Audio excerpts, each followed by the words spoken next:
Hi everyone, I'm Steve Daniels live in the Breaking News Center. The I-Team has obtained this stack of court documents filed this afternoon outlining the criminal case against Quentin Kite, the man charged in connection with that tragic boating accident on Harris Lake last weekend that killed a 10-year-old Wake County girl and injured another woman.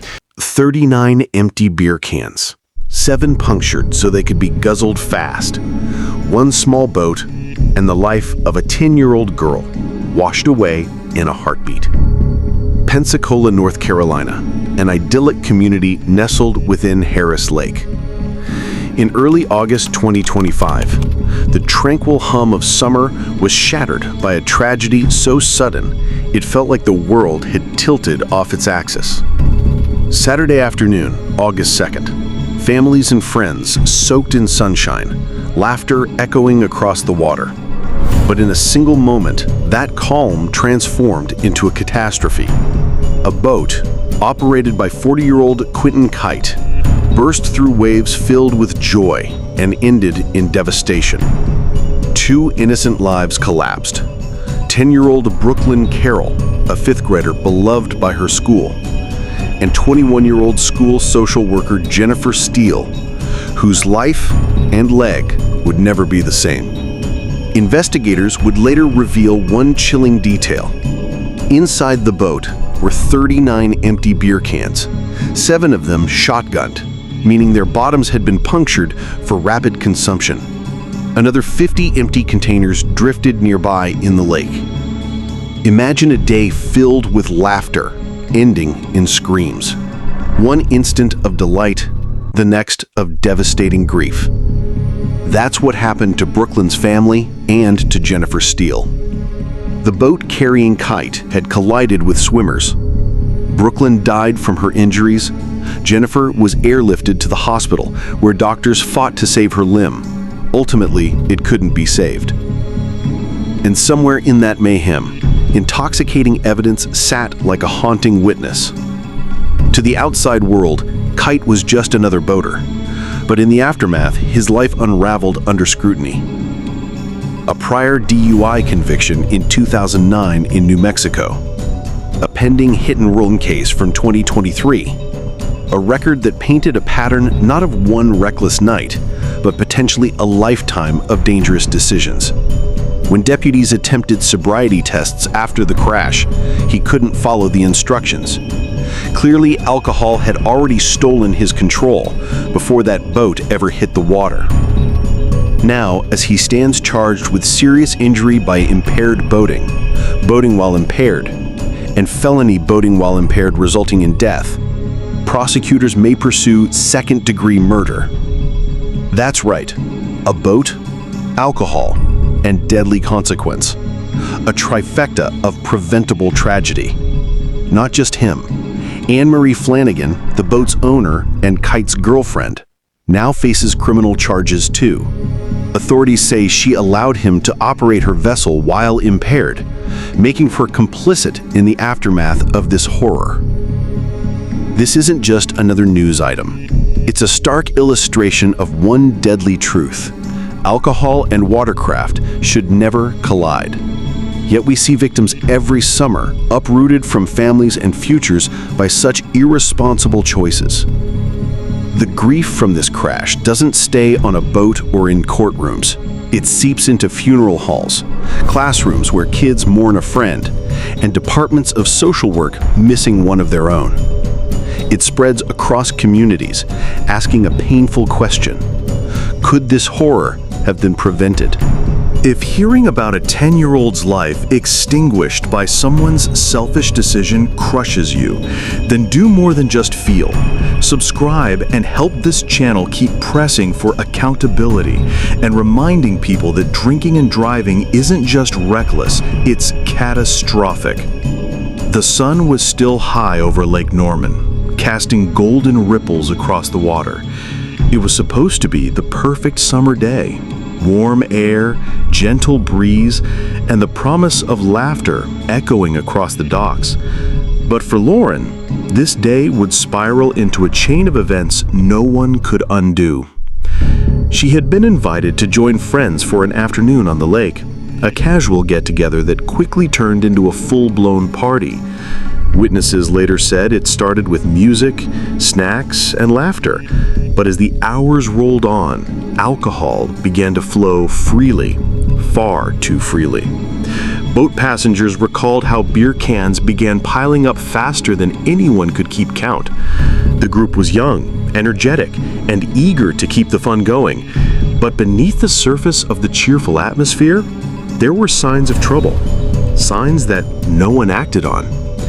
Lauren wasn't a heady drinker, but peer pressure is a dangerous force. And on that day, surrounded by friends who seemed invincible, she gave in. Those who were there described her as giggling one moment and stumbling the next. At some point in the late afternoon, she was spotted at the back of the boat, dangling her feet in the water, still holding a can. The music was loud, and no one was paying much attention to her condition. She wasn't wearing a life jacket, and on Lake Norman, that's a gamble many don't survive. What makes this moment so haunting is the series of choices, both big and small, that could have changed everything. A friend could have insisted she sit down. Someone could have said, "Enough with the drinks." A single life jacket could have stood between her and the darkness that was coming, but no one did. And soon, it would be too late. The boat docked at a private marina as evening approached. The group decided to swim, an innocent choice, but a lethal one for someone already impaired. Lauren, smiling and slightly unsteady, joined them. The cool water felt refreshing after hours under the hot sun. But this wasn't a controlled swim. The beer cans kept coming, floating in the shallows or rolling on the dock. Laughter drowned out caution, the kind of atmosphere where danger hides in plain sight. Lauren swam out a short distance before clinging to a float. Witnesses remember her shouting something about how beautiful the sunset looked over the lake.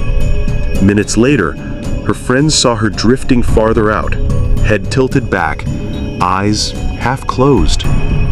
At first, they thought she was just relaxing, but that moment, that pause before realizing something was wrong, cost precious time. By the time someone swam toward her, she had slipped under. Panic erupted. People dove in, splashing frantically, scanning the darkening water. It took several minutes to pull her out, and even then she was unresponsive. Onlookers screamed for someone to call 911. Chest compressions began, desperate and clumsy. Every second felt like an hour. But as the sirens wailed in the distance, the unthinkable truth began to set in. This wasn't going to be one of those stories where the victim coughs and gasps back to life. This was going to be the kind of story people whisper about years later. The kind that haunts a lake forever. And here's where it gets even worse. When investigators arrived, they counted 39 empty beer cans scattered between the dock and the pontoon boat. A staggering number for a single day. But even stranger, no one seemed to agree on exactly when things went wrong.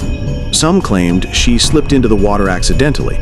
Others insisted she dove in on her own and never resurfaced. And a few just shrugged, saying they didn't notice she was gone until much later. That's the thing. How could no one notice? How could a young woman vanish into the water while surrounded by friends and yet be left unseen, unheard, untouched? The medical examiner's report added a chilling layer.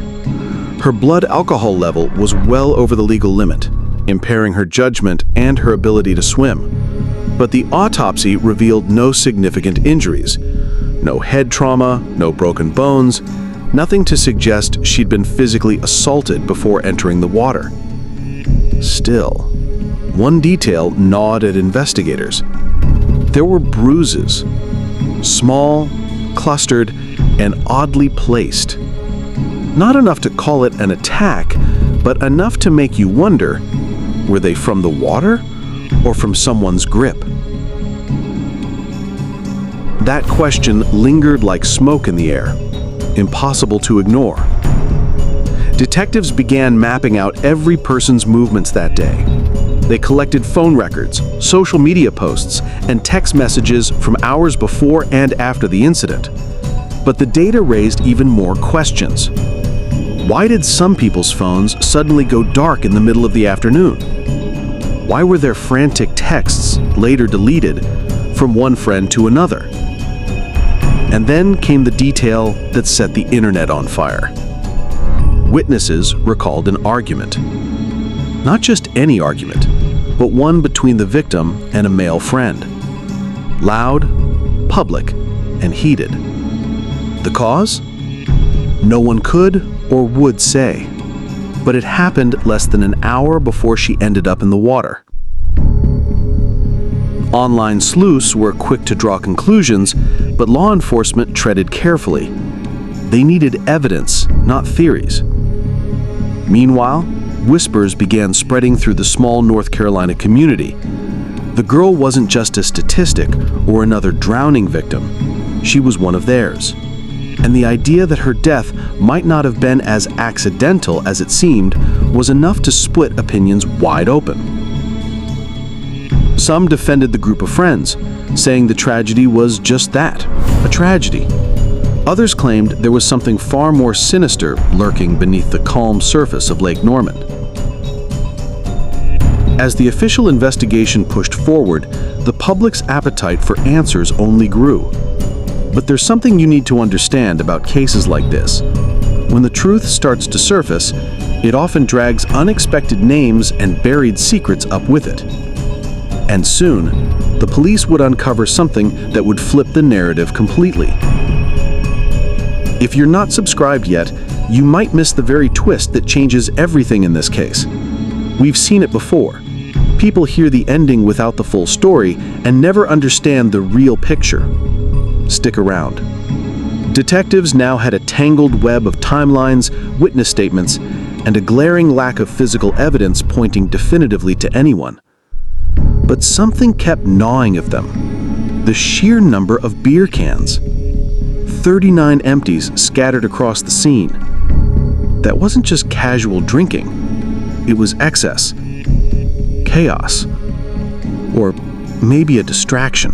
Toxicology reports for Kylie, the young woman who drowned, came back. She had alcohol in her system, a lot of it. Enough to impair judgment, motor skills, and her ability to swim. But there was also bruising. Bruises that didn't look like they came from just flailing in the water. Bruises on her arms, as if someone had grabbed her. Police revisited every person at the lake that day. They weren't just looking for who was telling the truth, they were looking for who was telling it the same way twice. And that's when cracks began to show. One friend recalled Kylie walking toward the dock with two men, both laughing, holding beer cans. Another swore she had been alone. Which was it? And then a witness from a nearby campsite came forward. They'd seen a group by the lake around the same time Kylie went missing. Loud music, shouting, and what sounded like an argument. When police pressed for details, the witness hesitated.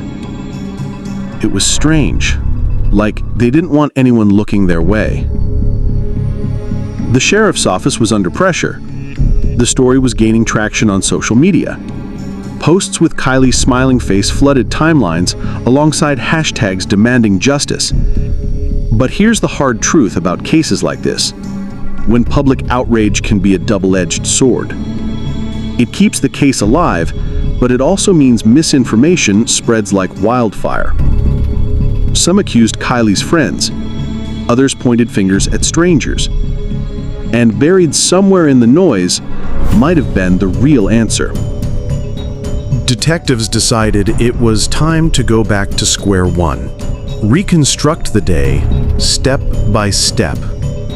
Who arrived first? Who left last? And most importantly, when did the mood shift from fun to fatal? A chilling realization emerged. There was a 20-minute window, just 20 minutes, when Kylie was unaccounted for. And during that time, no one seemed to remember exactly what happened. Or maybe they remembered all too well. If you're still here, it's because you care about the truth. And I'll be honest, stories like Kylie's don't always get solved. But by keeping her name alive, by talking about her, we keep the pressure on. That pressure could mean the difference between justice served and another cold case forgotten. The sun was barely peeking over the horizon when the final pieces of the puzzle began to fall into place. For weeks, investigators had been piecing together a mosaic of witness statements, physical evidence, and forensic reports. But now, the truth was emerging, slowly, painfully, and with the kind of clarity that makes the heart heavy. Autopsy results painted a grim reality. The toxicology reports confirmed high levels of alcohol in her system, levels that made it unlikely she could have swum or even stood steadily. The 39 empty beer cans scattered near the scene were no longer just background details. They were silent witnesses to a night of recklessness, carelessness, and a complete disregard for safety. But the question that had haunted everyone since the beginning still lingered like a cold shadow. Was it truly an accident? Her friends insisted it was. They told officers she had been drinking, laughing, and enjoying herself before she simply wandered off toward the water. Yet the inconsistencies in their stories gnawed at investigators. How could so many people who were supposedly with her give such different versions of the night? Why did no one notice her missing until it was too late? The lake itself seemed to hold the answers hostage. Divers and search teams described it as eerily still, its dark waters swallowing any sign of a struggle. But there was no escaping the fact that this tragedy was preventable. If someone, anyone, had intervened, had kept an eye on her, had said, "Hey, you've had enough to drink," she might still be alive. The community's grief was laced with anger. In local forums, neighbors and strangers alike debated fiercely. Some blamed alcohol culture, some blamed the friends, others blamed the lack of supervision or the absence of life jackets and safety measures. But deep down, everyone knew that pointing fingers could never undo the irreversible. Her family, in their public statement, spoke with a mix of sorrow and grace. They asked people not to spread hate, but to learn from this, to recognize the signs of danger, to protect one another, and to never assume someone else will intervene. Her mother's words cut the deepest. "My daughter didn't die because she was reckless. She died because no one was watching when she needed them most." In the end, the official conclusion would label it as an accidental drowning. But for those who loved her, and for anyone who has followed her story, there is nothing accidental about a chain of decisions that lead to a preventable death. The lake is quiet again now. The ripples have long since faded, but the echoes of that night remain, etched in the hearts of a family who will forever wonder what her life could have been. And maybe, just maybe, her story will serve as the warning that saves someone else's life. Because the truth is, we often think tragedy happens to other people until one day it happens to us.